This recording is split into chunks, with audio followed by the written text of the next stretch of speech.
every venture fund and investment group has a different methodology to investments. We enter at pre-seed, seed, Series A, so very early stage. We also have a growth fund that sits behind those early stage investments, and the discipline there is very different. So when we invest at the first check, it is oftentimes team and dream. And what that means is we're looking for founder market fit, as in the founders can describe in a very clear narrative what they know about the industry and why their personal backgrounds fit that narrative. We have to have a belief on the actual market potential. And we'll come back to that because there are many very, very large markets in energy and in the built environment. Many of those markets are actually completely inaccessible to venture funded companies.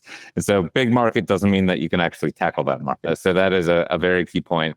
And then that kind of channel to market actually is the relevant piece. So it's kind of team and dream, and then it's something that can support a venturable outcome. And so what that means at that entry point is that we believe that you can actually build a business with relatively high margins and growth that is consistent to the venture model, which usually means operational leverage.